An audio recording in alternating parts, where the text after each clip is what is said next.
Alright, so today we're headed back over to our airstrip again, and no, I am not drag racing this truck, although I will not refuse somebody if they show up with a worthy contender. I mean, this thing's got some balls to it. 5.7 liter V8, almost 400 pounds of torque. This tow haul mode here is basically a Sport Plus button.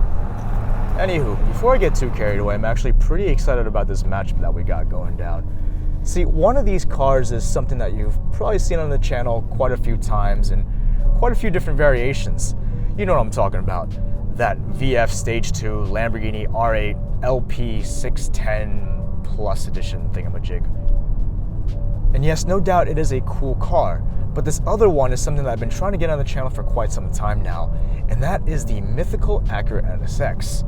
So on top of comparing these two in a half-mile head-to-head drag race, I'm going to try to dive a little bit deeper on the NSX if I have some time. Now let's give these guys some track day love. Here we have the Acura NSX, and the truth is I've been trying to find one of these things to race for the past year or so now, but there aren't too many of them out there, and that's a shame because it's pretty damn sexy, even in my second least favorite color.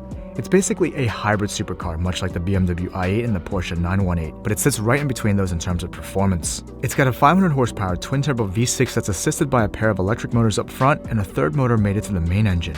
On top of that, it's got some pretty slick torque vectoring capabilities, a 9-speed dual-clutch gearbox, and a direct drive system that helps to mitigate lag. Talk about complex. All in, we're looking at 573 horsepower and 476 pounds of torque, although I would have guessed it had a little bit more oomph. Because the main problem with complex is that it often makes a car heavy. Back in the day, the old NSX weighed a touch over 3,000 pounds, but this thing will tip the scales at almost 3,900. That puts our power to weight at about 6.75. A bit hefty, but hey, at least it sounds sorta decent.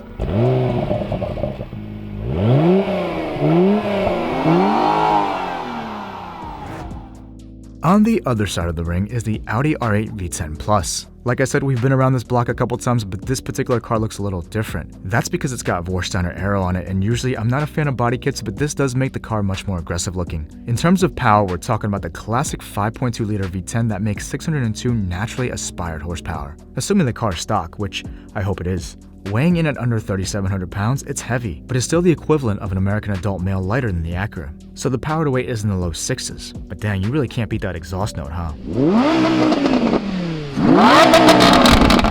So let's see if this fancy new hybrid technology can compete with good old supercar brute force. And since both cars are all-wheel drive, we'll switch it up and do 2 digs in a roll.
You know, I feel like R8s are severely underappreciated nowadays, even by me. But I still remember about 12 years ago when they first came out on the market, everyone thought it was like the hottest thing on the street, especially after watching Iron Man 1, even though that was just the plain Jane V8 version.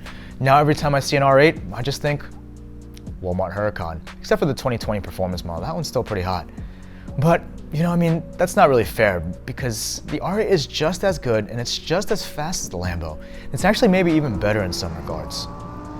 And it's really a better car than the number suggests, but hey, that's a conversation for another time. I still want to talk a little bit more about that NSX because I just find it such a fascinating car. Not because it's amazingly quick or anything like that. We obviously know that it's not the fastest kid on the block. But I just feel like it's one of the only cars to properly blend hybrid technology into a supercar at a decent price. Not to mention that it's quite an attractive looking specimen in person. You can say the same about the i8, but it doesn't count because we know it's just a pretty boy that'll get walked by a high-performance SUV to 130 any day of the week. Anyway, so the R8 is the faster car. A bone stock plus runs high 7s, low 8s all day in the 60 to 130, but what about the data on the NSX? Let's take a look. So, just a quick disclaimer, these are not technically hero runs since they were done under race conditions, but they were good, so I'm still going to put them on the fast list. We'll start from the top with the 40 to 100, which the NSX did in 5.12. Not bad, but I was hoping for a little quicker. But it does put it right in line with some of the other supercars in this price range. Next up is the 60 to 130, which is what I'm most curious about. At 8.56, it seems like it falls right between a stock plus and a base V10. From a standstill, the NSX was killing it.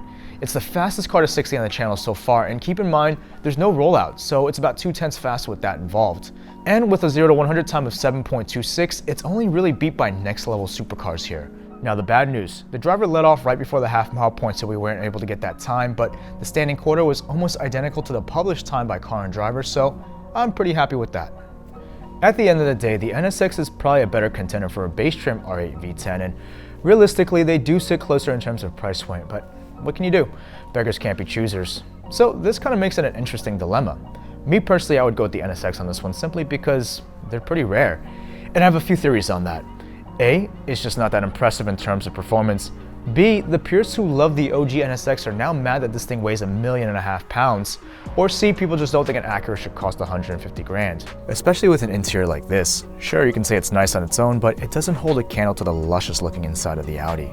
Anyway, me personally, I just like cars that I don't see too often, so that's why I chose the NSX. But what about you guys? NSX or R8 V10? Let me know in the comments below. Well, that's it for this week's episode, and I'll catch you guys in the next one.